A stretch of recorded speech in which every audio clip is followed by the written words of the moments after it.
It's all in my head. I got it. I just got to put pen to paper. We got this. We can really win this game.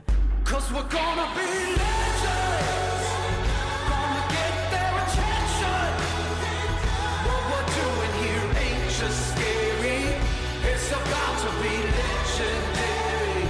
Yeah, we're gonna be legends. Gonna teach them all a lesson. Got this feeling in our souls we carry. What if I told you this was the last Monday morning of your life?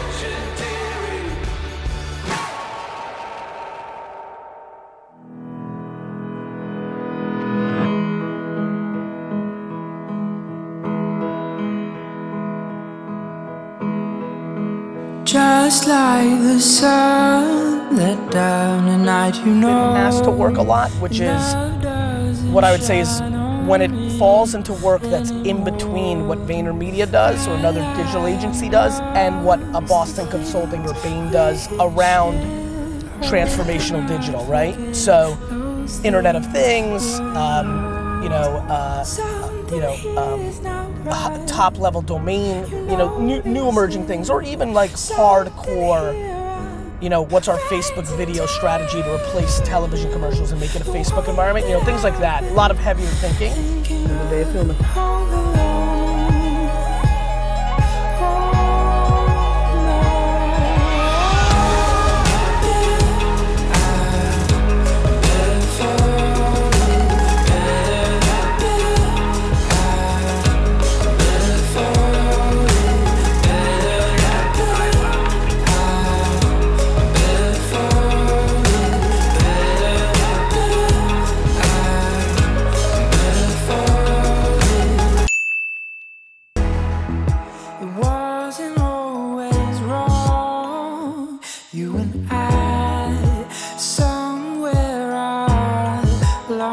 Am I free? Am I free?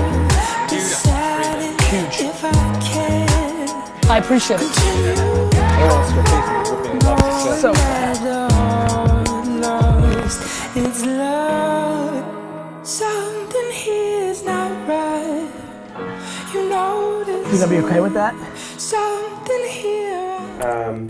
First year, you helped me kick off a Piece a Day project. Second year, you helped me again kick off Piece a Week. Yep. And I learned a lot both times, and natural progression is to go one a month, but to go as deep as you can go with a piece. And what I want to do is collaborate every single month with a different person. I want to sit down and say, okay, so kick it off with you, right? And say, this is going to be the Vaynerchuk piece. I want to sit down, say 20, 30 minutes, talk to you. Or with some people that have more time than me, sit down for 2-3 hours. Absolutely. Or 2 days. Honestly, someone like you, I could 2 days. From totally. Could extract from video and then reduce that message, because what I found is powerful about the shit I do is I can reduce a story into a piece. Right? You're a storyteller, right? The way I'm a storyteller my way, you are in your way. Dude, I appreciate the time. I love you, man. Good luck to you. Look, you guys be well. You too. Planet of the Apps, all that. You rock. Rock on, brother. What's going on? Later. 104's done? Hello? Hey. How are you? I'm really well. How are you? I'm trying not to freak out. That's a good strategy. We don't want to spend our entire 60-second club on the freak out. No, not at all. Very cool. So what do you want to do in our time here? I actually wanted to know, I know that in a couple of your snaps you said, you have a family, and I know you don't show like your kids on Snap and stuff like that, but I'm just curious on how you balance it all. I kind of do a couple different things, and for a while there I kind of felt like I had everything at least, up in the air, and then it kind of all came down, and now just trying to get everything spinning again. I just feel like, if I'm doing good on one, then I'm failing at another, and I just want to know how you balance it all. I think I balance it all by not judging myself too harshly. I think that's really where it starts and stops. I think way too many people have lost the work-life balance before it even started, because they're going to be critical on themselves regardless of it, right? It's so hard to balance. And so for me, I just know I'm doing the best that I can. And if I'm doing the best that I can, that in itself has put me in a position to succeed. And some days that means that I have to choose my family time on a Friday night, or Sunday morning, an executive ran into me on Saturday and asked me to meet for coffee and wanted to jam, and I just couldn't. You know, I couldn't because of the family time, right? And so that's the family being chosen. Other times I'm, you know, flying and speaking somewhere or meeting, having a big meeting, and I'm missing, you know, some sort of like school function that I don't want to miss. And that's the other way. And the truth is, I just don't beat myself up. All of us are trying the best we can. And so as long as, you know, nothing is glaring, and to me glaring is the following. My kids have become completely horrible people and have major problems in society, and or I go directly out of business in my businesses. As long as neither one of those are happening, I think it's gonna be okay. And so I think it's how you judge how you're balancing way more than the reality of it. And recognizing that you have a different point of view on it than your partner, than the kids, than your business associates. And I think you need to care about your point of view on it first and foremost, while being empathetic to everybody else's points of view. Awesome. That's a really good answer. I know that, yeah, it's hard to try and not judge what you're doing and stuff like that. That's the game, right? Like that's like everybody could be failing at work-life balance if they've decided they're failing at work-life balance. Okay. So as long as, you know, you're not, as long as your spouse or your partner isn't saying I want to break up or get a divorce, and as long as your kids aren't like eating pine tar, and as long as your, you know, banks aren't coming to foreclose your business, you're gonna be okay. You know, and I think people are freaking out. Like, I didn't even see my dad until I was 15. And I love him and we have the best relationship. Like, there are people who've had their fathers walk out on their family and they didn't see him for 15 years, and now they have great relationships because they've reconciled. Like, people are way too judgmental and overanalyzing work-life balance in today's modern PR society. And so if you feel good about it, then you'll win. And I think not judging yourself too harshly, because it is hard to balance everything, because that's life. And I don't aim for perfect. I'm not interested in perfect. It's not real. Perfect is fake. And so I just live. That's awesome. Thank you. You're welcome. It feels better, right? Like it feels better to like look at it that way. Yeah, it's I said it's hard, and I said with little kids and stuff, you know, it's like mommy's not here, daddy's not here, and that's kind of all they see.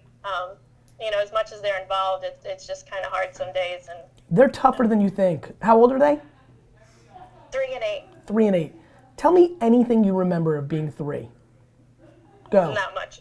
Interesting. Just being in a hospital. That's right. about it. And you know what? When you really like as long as you're counterbalancing it with love, and you know, one of the biggest things, all these parents judging people. Meanwhile, they're around because they work 9 to 5, but if they're not deploying love and are in it from 5 to 9 every night and on the weekend, what are they really accomplishing? Just because you're there doesn't mean you're there.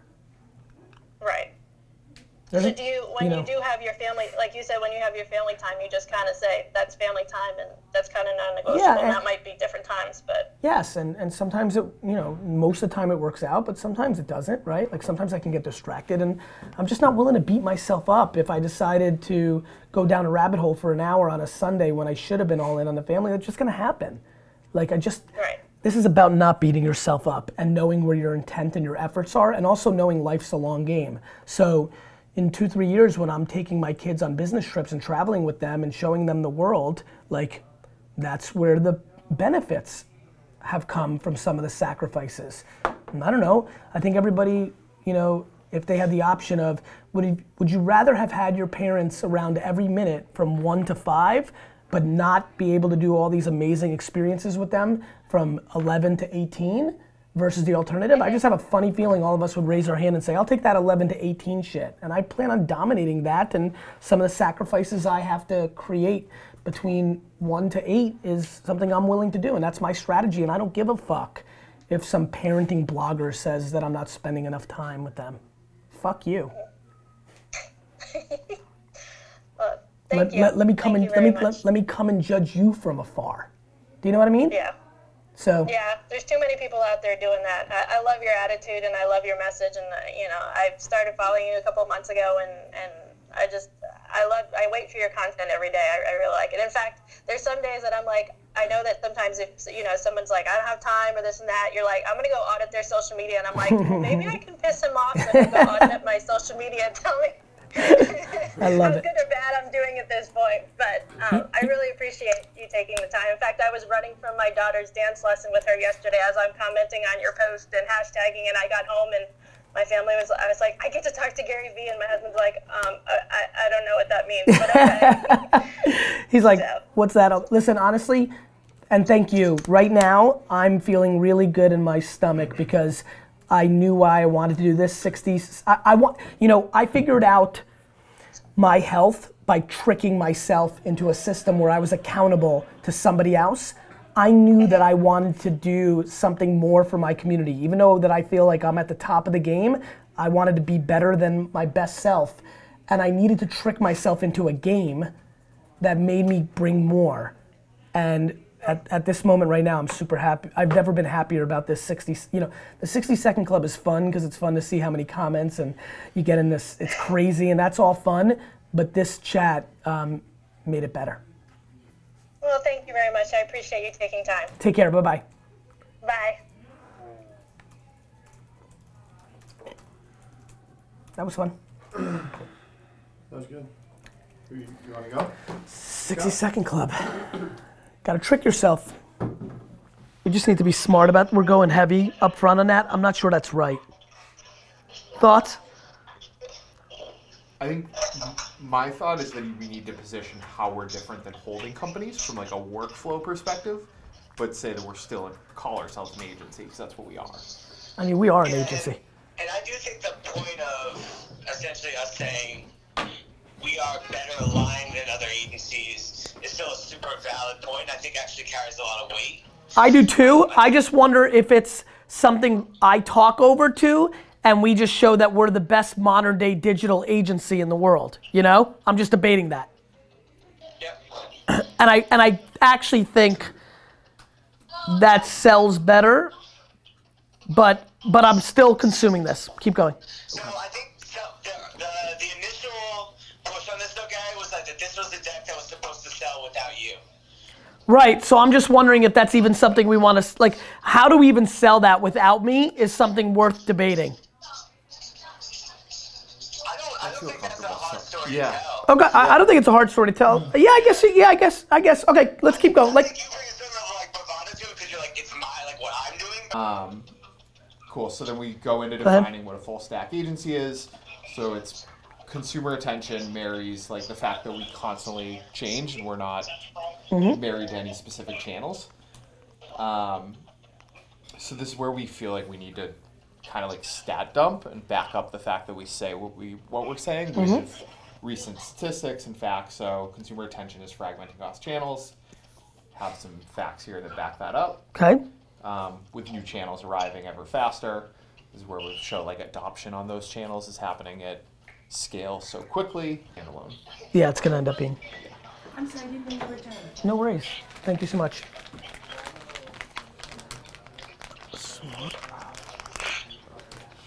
Good. I'll wait till you finish so I'll get more.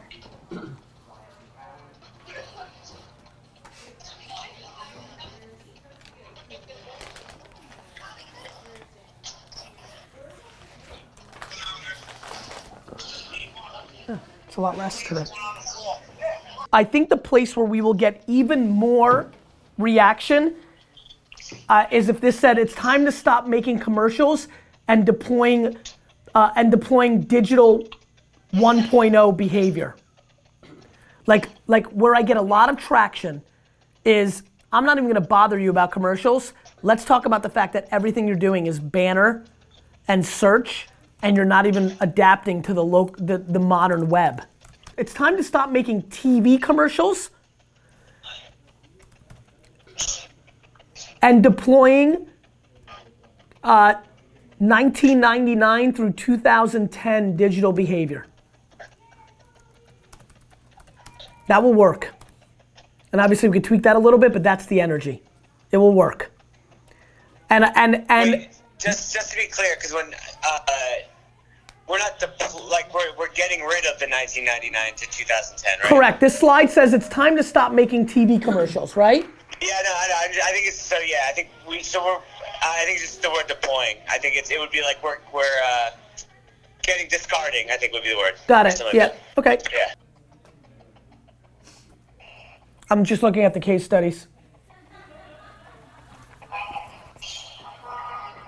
One thing that I want to talk about is I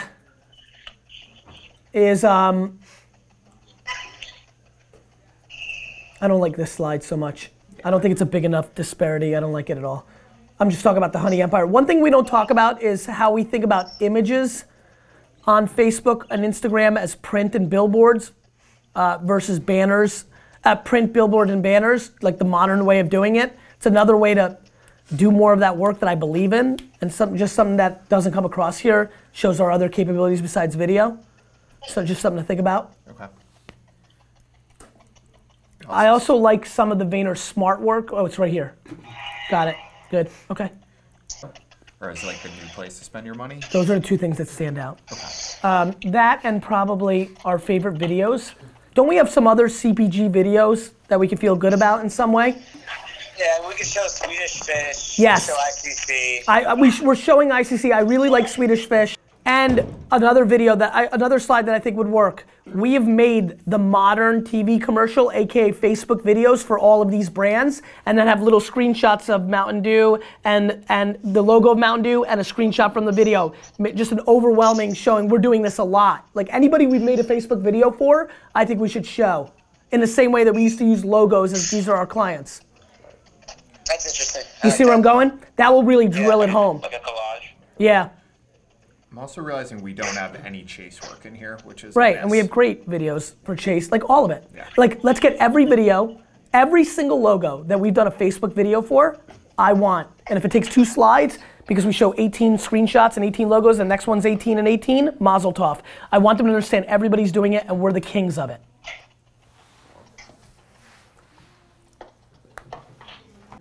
Those Facebook video drive home, and then a much deeper oomph to our media capabilities, and that's that.